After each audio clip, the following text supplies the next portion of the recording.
This is Valley News Live at 5. The bed situation in North Dakota is tight. It's not what I would say, we're not in crisis mode, but it's tight. New this afternoon at 5, there are just 13 intensive care beds available in the entire state of North Dakota. As officials say, hospitalizations are continuing to surge, and it's not just because of COVID-19.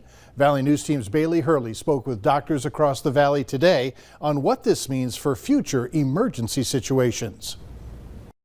Of North Dakota's 13 available ICU beds, 10 of those are right here in the valley, 9 in Fargo and 1 in Grand Forks. All it takes is for somebody come in from a motor vehicle accident or whatnot to fill those beds right back up. So it changes really literally hour to hour sometimes. Of the around 150 patients currently in a North Dakota intensive care unit, only around 20% of those patients have an active COVID-19 infection, with a few more still battling the unfortunate side effects of the virus. And they stay a pretty long time. The rest of those in the ICU are there for the day-to-day issues, heart attacks, strokes, and those who put off their care during the peak of the pandemic and are now reaping the consequences. We're having longer stays and people are not moving through. And the tight bed space has forced all 3 hospitals to have to turn away patients at one point or another. We like to say yes. At times we have been full where we have not been able to take a patient. But all 3 hospitals say they're always prepared and have room for the unthinkable traumas that may have to come through their doors. I'll hold some people in some other areas until,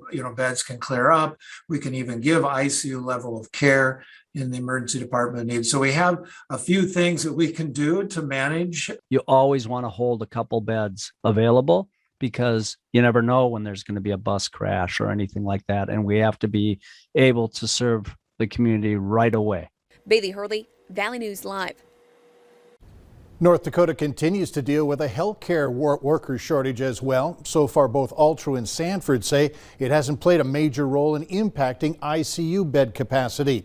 All 3 providers say they urge North Dakotans to get vaccinated against COVID-19 to keep bed space open for the many other traumas and medical needs in the community. The person originally taken into custody following a fatal shooting in Castleton early this morning has since been released. The person called authorities saying that he shot someone at Club 94 Bar and Grill. The victim later died at the hospital. After investigating, authorities say that they had reason to let the person go, adding that there are no safety risks to the public. Get out and enjoy the sunshine and the relatively warmer temps tonight. They won't last. Hutch is here with details on tonight's conditions and what's to come later this week. Hutch? Thank you, Mike, and good evening, everyone. Heading into our Monday night, it doesn't get much better than this. That sunshine is beautiful out there, and it's really gone a long ways towards warming things up. We do have a few high clouds drifting into the northern valley tonight, and there are changes for all of us. Take a look at your current temperatures, and we are nuzzling up close to records. I don't think we'll get there, as our heating for the day is pretty much done. We are in the 70s in Jamestown, Langdon. 76 your record high on this date. In Grand Forks right now 73, 75 the temperature now in Fargo with a record of 79.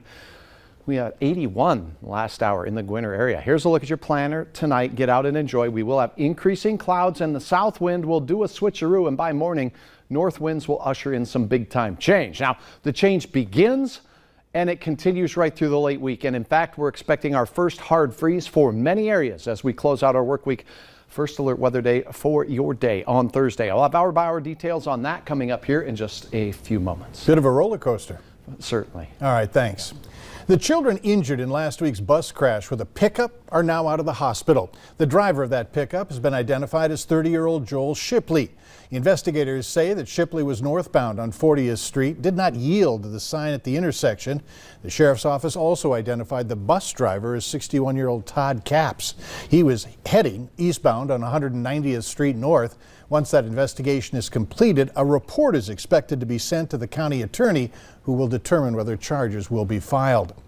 Police need your help in finding someone who they say was involved in multiple break-ins over the weekend. Dilworth investigators posting this video on Facebook saying that officers reported 2 vehicle break-ins throughout the weekend. If you have any information, call the number on your screen, 218-287-2666. Meanwhile, Dilworth police still looking for a vehicle that was stolen out of Moorhead last Wednesday. It happened while the owner of the vehicle was delivering pizza for Domino's. The Avenger, Dodge Avenger, has a Minnesota plate number that's on your screen.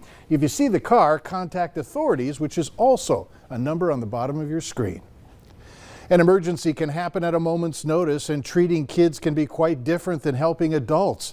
The Minnesota Air National Guard rehearsed what they would do if a tornado hit a school and injured students. These exercises with community groups help prepare first responders while also offering a chance for feedback and improvement. This style of training is so critical because simulation really not only provides that realism, so your stress levels go up, and so you learn to build that muscle memory in a situation that you are not used to. The kids that played victims are part of a community program where they learn emergency preparedness. Many want to become a first responder themselves. Negotiations continue right now in Haiti after the weekend kidnapping of 17 missionaries and their families working for a U.S. ministry just outside of Port-au-Prince. The group of 16 U.S. citizens and 1 Canadian includes 5 men, 7 women, and 5 children. They were visiting an orphanage as part of their work. The gang, who authorities say is responsible, reportedly kidnapped 5 priests and 2 nuns earlier this year. Meanwhile, a Minnesotan is reacting to the chaos in Haiti. She's from there and was 9 years old when she arrived at her new Minnesota home in 2010. She and her brothers survived a catastrophic earthquake in her Port-au-Prince orphanage. Patrice is her name. She's 21 years old now, working 2 jobs with a passion for helping people and wishing for peace in her home country. The earthquake, the president being assassinated, it's just Haiti needs a break. That latest earthquake in August killed more than 2,200 people, and after the assassination, kidnappings have soared some 300%, more than 600 reported just this year. The president and other politicians are reacting to the death of Colin Powell. Powell was a 4-star general and the first African-American Secretary of State under George W. Bush's administration. He died today from complications of COVID-19. President Biden ordered the U.S. flag to be flown at half-staff. I became friends with Colin Powell, who we just lost. Think of where Colin Powell is not only a dear friend and a patriot, one of our great military leaders and a man of overwhelming decency. General Powell tended to play down any portrayal of him as a symbol for black achievement, but there is no denying that he broke down barriers, creating a path for others to follow. Lloyd Austin, who is the first African-American Secretary of Defense, said Powell was more than just a soldier and a statesman. He was a friend and a mentor. I could always go to him with tough issues. He always had great counsel. We will certainly miss him. I feel as if I have a hole in my heart. To his last long-lasting legacy, General Powell leaves behind a wife and 3 children. Powell's family has said that he was fully vaccinated for COVID-19, which means that he had a breakthrough infection. Powell had underlying conditions including Parkinson's disease and had been treated for multiple melanoma, which can severely compromise the immune system. Immunocompromised people may also not build the same levels of immunity after vaccination as healthy people. On occasion, people who have underlying illnesses, who are older, who are immune compromised, can nonetheless, despite vaccines, get a serious infection. More than 189 million people in the United States have been fully vaccinated against COVID-19. To date, the CDC has received reports of nearly 32,000 patients with breakthrough infections who were hospitalized or died. Experts also say people at high risk for severe COVID should get their booster if eligible. Minnesota children who complete their vaccine series before the end of November will get a $200 gift card and a shot at a $100,000 college scholarship.